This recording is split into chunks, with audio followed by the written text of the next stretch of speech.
This is the story of a young man lured in by the promise of a tech startup and how he found himself working in an underground maze, locked away from the world. When disaster struck, the one person who could have saved him didn't. It was late afternoon on September 10th, 2017.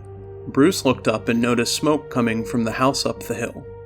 He called 911 and ran to the front door and tried to push it open, but it wouldn't budge. Something was blocking it from within. A man came around the house. He seemed unharmed. Are you okay? Quick, he's in the basement. He found the exterior door to the basement, but when he opened it, he could see flames lapping at the ceiling. As soon as he backed out, firefighters arrived. They rushed in and doused the flames. Inside, they found a man, charred from scalp to toe. His muscles burned and tightened, his jaw stretched open and his tongue pushed out, his face frozen in a silent scream. His fists were clenched, his arms had retracted and curled in on themselves like those of a praying mantis. The fire charred almost every part of his body, save for portions of his scalp. What happened? A fire investigator looks around for any clues. He draws a quick sketch of the basement, writes down notes in his journal, and takes pictures. Among piles of trash, he sees buckets, food containers, gasoline cans, bags of cement, wires, but no apparent source of the fire. He goes to check the gas meter when something catches his eye, a ladder going down a hole in the concrete floor. He goes further to investigate. Below, it stretches an extensive network of long, twisting tunnels of bare rock. This was a nuclear bunker. Daniel Beckwith. Growing up, Daniel was homeschooled. His parents thought he was a genius and were very protective of him. He spent almost every waking hour of his life inside his house. On rare occasions, he had to go outside. He was paranoid about all the possible threats he could face. This fear only grew stronger as he got older.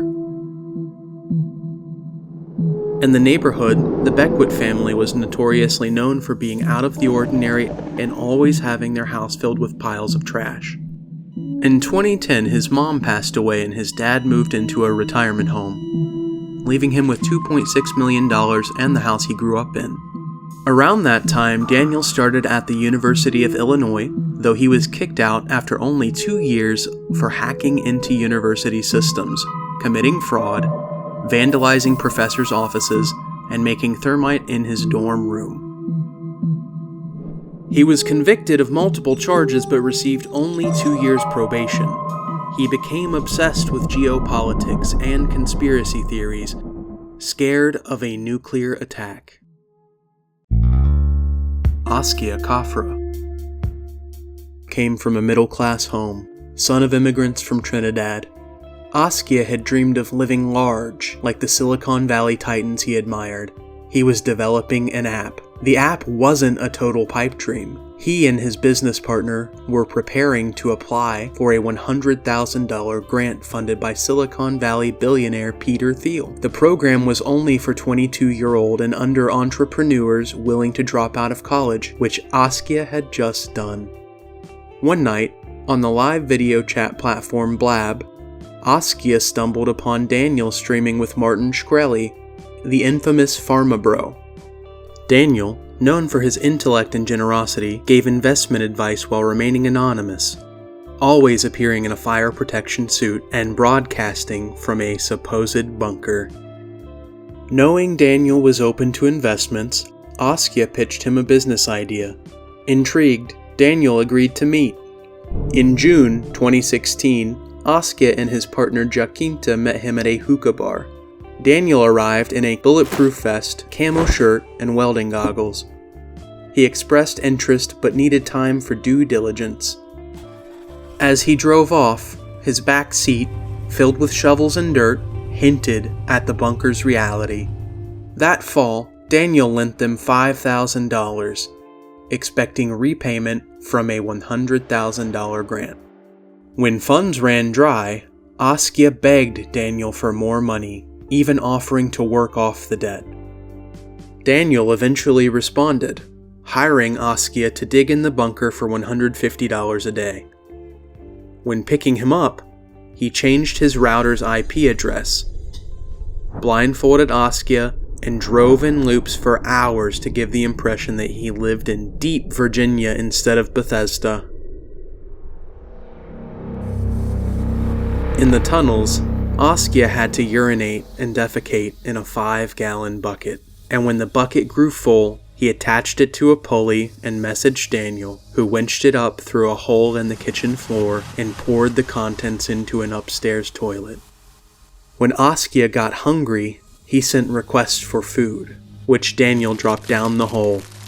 There was a shower head, but it made mud of the floors, so he washed himself with wet wipes. The internet connection was poor, and from time to time, it was lost entirely. The basement door was locked, and the windows were barred, preventing Askia from getting out. Throughout winter and spring, Askia labored in the tunnels, relying entirely on Daniel for food and communication. His parents, Claudia and Dia Kafra, knew about the work, but grew concerned as Askia became increasingly obsessed with Daniel's interests: nuclear threats, armored vests, and bizarre science.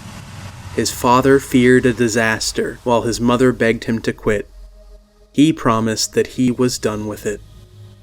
By summer, the app was rejected for the $100,000 grant. Askia needed the money. On September 3rd, he returned to the tunnels.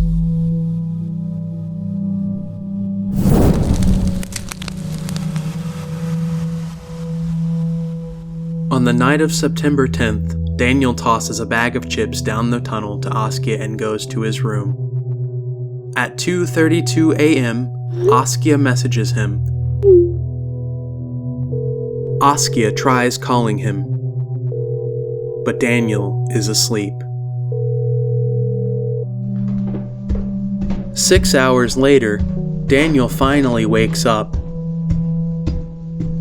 and he flips the circuits to reset the power. At 4 p.m., the carbon monoxide detector beeps in the kitchen. Daniel ignores it for another 20 minutes before checking. When he does, he sees smoke rising from the floor. The basement is divided in two by a wall. The part with the bunker hole in it is filled with smoke. There's still time for Daniel to help Askia get out. Instead, he yells, telling Askia to escape through a steel-barred window. He keeps yelling. Time passes by, minute after minute, and soon the fire spreads from bunker to basement. By then, Bruce was standing on the lawn, talking to 911. Askia was dead. Homicide detectives found Daniel's reaction appalling.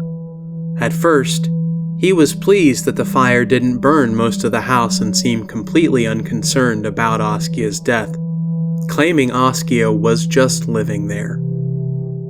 Investigators concluded that Askia was just 2 steps away from safety, but may have been slowed down by the house's clutter. Yet many questions still remained. Why didn't Daniel try to help Askia escape sooner? Why direct him to a barred window? And did he open the basement door for Askia to get out?